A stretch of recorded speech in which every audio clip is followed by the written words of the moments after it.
Hello friends, IT rules 2021 आ चुके हैं और अगर आपको ये लग रहा है कि कहीं ऐसा ना हो कि आपको अपनी बाकी की जिंदगी फेसबुक, इंस्टाग्राम, ट्विटर या फिर व्हाट्सएप के बिना बितानी पड़े, तो मैं आपको बता दूं कि ऐसा कुछ नहीं होने वाला है। इन ऐप्स को आपको वैसी श्रद्धांजलि नहीं देनी पड़ेगी जैसी आपने टिकटॉक और पबजी को दी है। इस वीडियो में मैं आपको आईटी रूल्स 2021 को बड़े सिंपल तरीके से समझाने वाला हूं। तो चलिए शुरुआत करते हैं। दोस्तों, हमारे देश में हमें जो भी अधिकार मिले हैं, कॉन्स्टिट्यूशन ने हमें जो भी राइट्स दिए हैं, वो सारे राइट्स कुछ लिमिट्स के साथ आते हैं। जैसे कि आपको अधिकार है कि अपने देश में आप कहीं भी जाकर रह सकते हैं, लेकिन इसका यह मतलब नहीं कि आप किसी के घर में घुस जाओ और आप बोलो कि यहां पर तो मैं रहूंगा। नहीं, जैसे आपके अधिकार हैं वैसे ही उस पर्सन के भी अधिकार हैं। इसी तरह आपको फ्रीडम ऑफ एक्सप्रेशन है, यानी आप अपने मन की बात बोल सकते हैं, भले ही रेडियो पर नहीं पर बोल सकते हैं। लेकिन इसका यह मतलब नहीं कि आप फ्रीडम ऑफ एक्सप्रेशन के नाम पर अफवाहें फैलाएं, झूठी बातें बोलें या ऐसी चीजें भेजें जो देश के लिए या दूसरे लोगों के लिए खतरा पैदा कर सकती है। तो आईटी रूल्स 2021 इन्हीं चीजों को कंट्रोल करने के लिए बनाए गए हैं। मैसेजिंग एप्स को यह बोला गया है कि एक मैसेज कितनी भी बार फॉरवर्ड हुआ हो, लेकिन उस ऐप को यह पता करना होगा कि उस मैसेज का ओरिजिन कहां पर है। व्हाट्सएप का कहना है कि ऐसा करने से लोगों की राइट टू प्राइवेसी जो है उसका हनन होगा। दोस्तों, आपको क्या लगता है, सरकार एक ऐसे मैसेज के ओरिजिन के बारे में पूछेगी जिसमें खमन की रेसिपी लिखी हुई है? जी नहीं, एक ऐसे मैसेज के ओरिजिन के बारे में पूछा जाएगा जो लोगों के लिए या देश के लिए कोई खतरा पैदा करता हो। और व्हाट्सएप कहती है कि ये जो है राइट टू प्राइवेसी का हनन है। अब ये व्हाट्सएप खुद अपनी पेरेंट कंपनी फेसबुक के साथ हमारा बहुत सारा डेटा शेयर करता है, जैसे कि हमारा नंबर, हमारा ऑपरेटिंग सिस्टम कौन सा है मोबाइल पर, ये आपने व्हाट्सएप लास्ट टाइम कब यूज किया था, या फिर आप व्हाट्सएप के कौन से फीचर सबसे ज्यादा यूज करते हैं। ये सारी इंफॉर्मेशन फेसबुक के साथ जब व्हाट्सएप शेयर करती है तब हमारी प्राइवेसी पर कोई खतरा नहीं आता। लेकिन अगर इनसे एक मैसेज के ओरिजिन के बारे में पूछा जाता है तब हमारे राइट टू प्राइवेसी पर खतरा आ गया। मान लीजिए आपको एक लैपटॉप खरीदना है, तो आप क्या करते हैं, फ्लिपकार्ट या अमेजॉन पर जाकर सर्च करते हैं। उसके थोड़ी देर बाद अगर आप फेसबुक पर जाएंगे तो आपको लैपटॉप्स के अलग अलग एड्स दिखने लग जाएंगे। फेसबुक को कैसे पता चला कि आपको लैपटॉप लेना है? जाहिर सी बात है, फेसबुक और दूसरी कंपनीज के बीच में कहीं ना कहीं डेटा और इंफॉर्मेशन शेयर हुए हैं।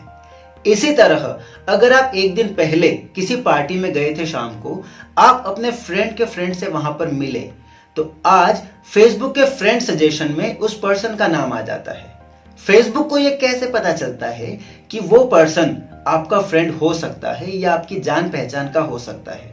ऑब्वियस सी बात है, आपकी लोकेशन और उस पर्सन की लोकेशन को ट्रेस किया गया था, और क्योंकि आपने काफी वक्त साथ में बिताया तो फेसबुक आपको उसका फ्रेंड सजेशन में नाम दे देता है। क्या यह हमारी प्राइवेसी का वायलेशन नहीं है? हम क्या खरीदना चाहते हैं, कहां जाते हैं, किससे मिलते हैं, ये सारी इंफॉर्मेशन रखी जाती है और कई बार शेयर भी की जाती है, लेकिन इससे हमारी प्राइवेसी को कोई नुकसान नहीं है।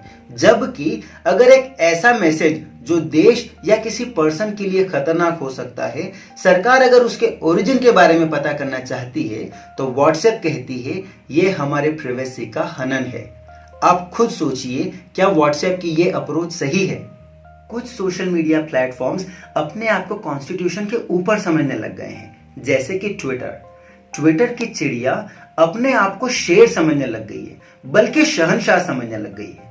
हाल ही में ट्विटर ने संबित पात्रा के एक ट्वीट को टैग कर दिया मैनिपुलेटेड मीडिया। वैसे मुझे संबित पात्रा से कोई मतलब नहीं है। मेरे हिसाब से संबित पात्रा में इतनी ही अकल है जितनी राजस्थान के रेगिस्तान में बर्फ गिरती है। लेकिन मुझे मतलब है उस स्टेप से जो ट्विटर ने ली। ट्विटर ने यह डिसीजन खुद लिया। अब सवाल यह उठता है कि उसने कौन सी इन्वेस्टिगेशन की और किस बेसिस पर यह डिसीजन लिया। दोस्तों, हमारे देश में कॉन्स्टिट्यूशन के हिसाब से अगर कुछ भी गलत हुआ है तो उसमें इन्वेस्टिगेट करने का अधिकार पुलिस के पास है, और पुलिस खुद उसके ऊपर कोई डिसीजन नहीं लेती है, वो केवल इन्वेस्टिगेशन करती है और इन्वेस्टिगेशन के बाद डिसीजन लेने का अधिकार होता है जुडिशरी के पास। यानी ट्विटर पुलिस और कॉन्स्टिट्यूशन और जुडिशरी सबके ऊपर आ गई है। क्या आपके हिसाब से एक फॉरेन कंपनी को इतना सारा अधिकार होना चाहिए? आईटी रूल्स 2021 के अनुसार इन सोशल मीडिया प्लेटफॉर्म्स को एक ग्रीवेंस रिड्रेसल सिस्टम या मैकेनिज्म बनाना होगा जो ये काम करेगा कि अगर कोई यूजर किसी पोस्ट पर कुछ कंप्लेन करता है तो उसके ऊपर एक एक्शन ली जाए। और इस सिस्टम में कुछ ऑफिसर्स अपॉइंट करने पड़ेंगे, जैसे कि पहला है चीफ कंप्लायंस ऑफिसर, दूसरा है नोडल कॉन्टैक्ट पर्सन और तीसरा है रेजिडेंट ग्रीवेंस ऑफिसर। इसमें जो रेजिडेंट ग्रीवेंस ऑफिसर है वो इंडिया में ही बेस्ड होना चाहिए, वो एक भारत का पर्सन होना चाहिए, वो भारत में रहे। अब ऑब्वियस सी बात है, अगर कोई प्रॉब्लम कोई कंप्लेंट हमारे देश में आई है तो उसको सुनने वाला पर्सन भी हमारे देश का ही होना चाहिए। और इसके साथ ही इन कंपनीज के लिए ये जरूरी होगा कि वो टाइम टू टाइम कंटेंट को मॉनिटर करते रहें और रेगुलरली उसकी रिपोर्ट गवर्नमेंट को दें। इसमें क्या प्रॉब्लम्स हो सकती हैं? फ्रेंड्स, एक बहुत अच्छा एग्जांपल मैं आपको बताता हूं। फेसबुक के यूनाइटेड स्टेट्स में 190 मिलियन यूजर्स थे जनवरी 2021 तक, और उसी टाइम पर इंडिया में फेसबुक के 320 मिलियन यानी 32 करोड़ यूजर्स हैं। यूनाइटेड स्टेट्स में जहां की कंपनी है फेसबुक, वहां पर 19 करोड़ यूजर्स, जबकि भारत में 32 करोड़ यूजर्स हैं। लेकिन फिर भी फेसबुक भारत में कौन से नियम लगाती है? अमेरिका के। ये सारी कंपनीज अगर ब्रिटेन में जाती है तो वहां के रूल्स फॉलो करती है, ऑस्ट्रेलिया में जाती है तो वहां के रूल्स फॉलो करती है, लेकिन जब वो भारत आती है तो वो कोई भी डिसीजन लेने के पहले अपने हेडक्वार्टर से आने वाले ऑर्डर का वेट करती है।